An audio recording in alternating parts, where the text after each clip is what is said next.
Fala pessoal, tudo bem com vocês? Bora falar de seleção brasileira com mais novidades. O time muda todos os dias, né? Mas a gente tá se encaminhando por uma definição de time. E o Neymar tá oficialmente fora da estreia. Bom, rapaziada, tá chegando a hora, hein? Falta muito pouco pra gente conferir o Brasil na estreia da Copa do Mundo diante de Marrocos, no MetLife Stadium em New Jersey, neste sábado às 7 da noite, horário de Brasília. A Copa do Mundo já começa nessa quinta-feira com 2 jogos e depois, a partir de sexta-feira, 4 jogos por dia. Já avisou a patroa? É, que sexta tem dia dos namorados, mas sabe como é que é, né? Muitos jogos pra gente poder conferir, assistir e a seleção brasileira entra em campo no sábado. A semana tá passando mais devagar, né? Porque a gente tá acompanhando os treinamentos da seleção, algumas novidades no time, as entrevistas coletivas, o andamento, né, das coisas. E, cara, a cada dia que passa, a gente começa a ter um encaminhamento diferente de time. Por que eu digo isso? Porque a gente tinha uma ideia, depois da entrevista coletiva do Ancelotti, após a vitória sobre o Egito. A partir dali, a gente foi identificando algumas coisas nos treinamentos e também nos posicionamentos que ele colocava, né, nesses coletivos, né, o plano tático, né, ele abre uma parte apenas para a imprensa, né, mas a imprensa acaba descobrindo um pouco mais, e aí você vai fazendo leituras também das entrevistas dos jogadores que lá estão, né, como o Ibanez, por exemplo, mas também tem a fala dele. Então, assim, a gente vai direcionando a coisa municiado de informações e leituras do que está acontecendo. A primeira coisa que eu preciso dizer para vocês é uma confirmação daquilo que a gente já sabia, é de que o Neymar está fora da estreia. Por quê? Porque a recuperação dele avança plenamente, de uma forma muito positiva. Porém, o Neymar precisava começar um trabalho com bola nesta quarta-feira para a gente entender se ele poderia jogar alguns minutos contra Marrocos. Ainda existia uma remota, é verdade, mas possibilidade dele pelo menos jogar alguns minutos, dependendo da necessidade e tudo mais, no segundo tempo. Isso não vai acontecer porque o Neymar não foi para o campo. No momento em que os jogadores foram a campo para trabalhar com bola, o Neymar não apareceu. Depois ele até apareceu no campo, tirou foto com alguns jornalistas ali, torcedores e tal, atendeu a galera, fez altinha e tudo mais, mas nada demais, nada muito sobrecarregado. O Neymar seguiu na sua recuperação da panturrilha, da maneira como ele estava fazendo. E a partir de agora, ele tem 9 dias, por exemplo, até o segundo jogo, que é o jogo contra o Haiti, na sexta-feira da semana que vem, para fazer esse trabalho praticamente de uma pré-temporada com a seleção para ele estar à disposição.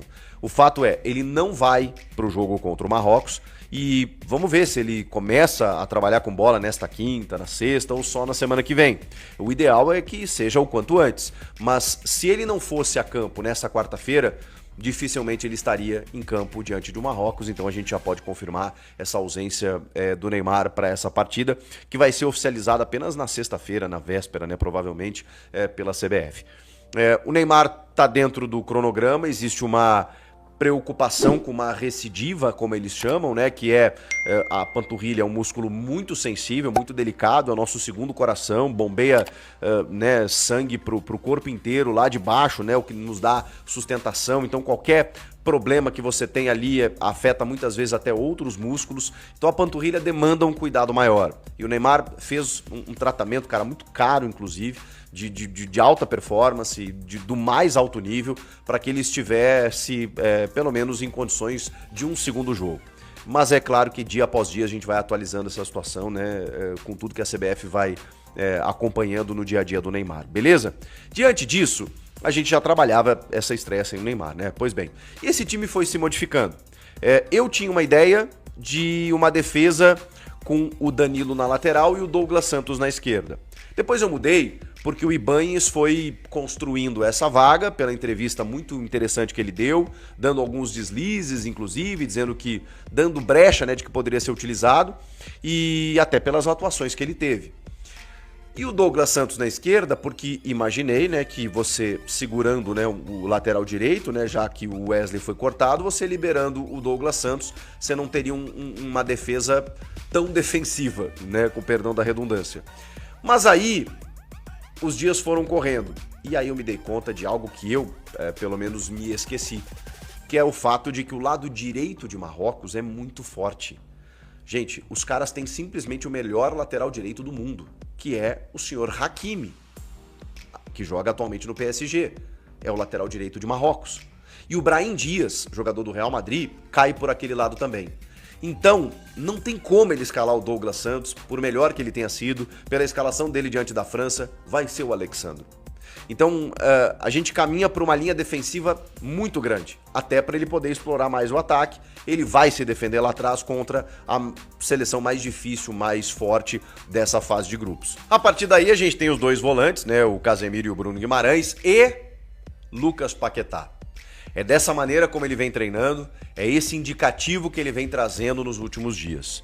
Com a retirada do Luiz Henrique do time titular, o Rafinha deslocado para a direita, Vini Júnior pela esquerda e o Matheus Cunha sendo o camisa 9, mas na verdade um 9 muito móvel que pode vir de trás, se somar ao meio-campo, liberando os pontas, liberando o Vini e o Rafinha para se aproximarem, como ele disse que gostou no primeiro tempo diante do Egito, para terem mais liberdade no ataque. Você tem um sistema tático estruturado, defensivo, com essa linha de 4 na defesa, com um meio de campo com mais gente por ali, e a convocação do Ederson no lugar do Wesley, o indício de que ele testou Paquetá e Danilo nos últimos jogos, acrescentando jogadores ao meio, deu esse indicativo.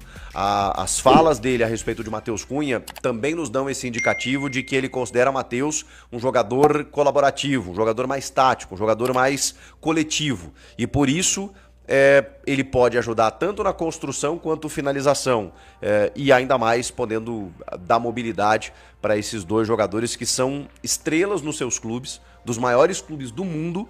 Estou falando de Vini no Real, Rafinha no Barcelona, mas que não conseguem reproduzir na seleção a mesma qualidade, o mesmo talento.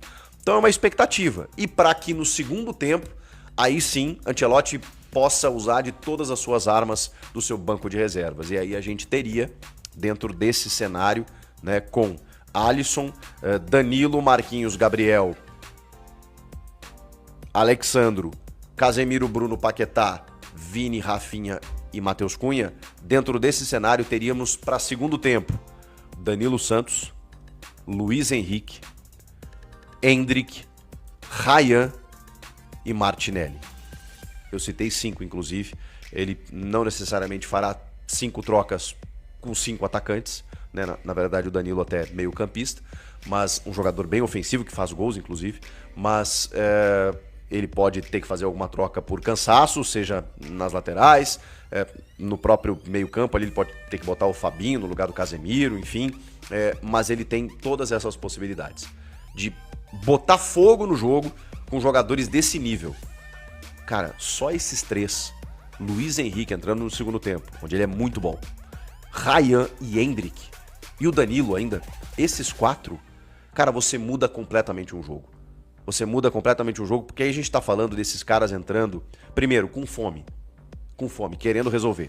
Segundo, num cenário do jogo em que eles vão jogar menos tempo. Portanto, poderão dar um sprint maior. Todos eles são jovens, têm vitalidade, têm velocidade e têm poder de definição. Dependendo do contexto do jogo, o adversário pode estar cansado, pode estar retraído, pode estar na frente, pode estar atrás no placar, mas enfim, ele não tem como segurar, cara, um volume tão grande, ofensivo, como seria com esses jogadores entrando na segunda etapa. Então, a gente tem que pensar o jogo, o Ancelotti tem que pensar o jogo nos 90. Ele tem que pensar o jogo na fase de grupos. Não adianta ele pensar apenas esse jogo, porque esse jogo é o mais importante. É o jogo que define os rumos da classificação do Brasil. O Brasil perdendo ou empatando esse jogo, ele provavelmente vai se classificar em segundo. Por quê? Porque aí ele vai ter que secar muito o Marrocos diante dos dois adversários mais frágeis do grupo. Porque ele fazendo o resultado contra os adversários mais frágeis, é o Marrocos que passa. Se o Marrocos vencer o Brasil, por exemplo. E empatando vai depender do saldo de gols, né?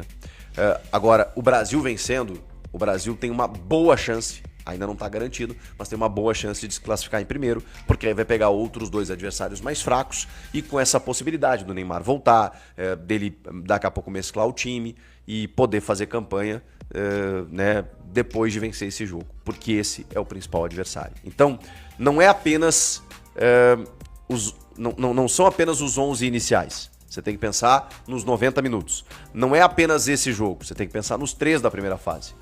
Tem muita coisa envolvida nessa estreia do Brasil. E aí tirar todo aquele peso do primeiro jogo, da estreia, que é também pro Ancelotti, né? O Ancelotti também está iniciando a sua trajetória na seleção numa Copa do Mundo. Tá iniciando a sua trajetória numa Copa do Mundo. Então tudo é novo. Não montar um time, não treinar uma equipe, não comandar jogadores. Não, para isso ele já está mais do que acostumado. Mas o cenário em que isso acontece é completamente diferente. Então traz um ingrediente novo aí de um dos maiores técnicos da história do futebol, não só da atualidade, da história do futebol. Senhor Carlo Ancelotti à frente da seleção brasileira, o primeiro estrangeiro a nos comandar numa Copa do Mundo. Comenta aqui o que vocês estão achando. Ainda tem mais 2 dias, mais treinamentos aí pra gente avaliar de que maneira a seleção brasileira vai encaminhar essa equipe para jogar contra o Marrocos. E na sexta-feira tem um material especial falando do Marrocos e com uma novidade que eu tenho certeza que vocês vão gostar aqui no canal. Fechou? Te inscreve aí. Tô aguardando você. Até a próxima. Tchau.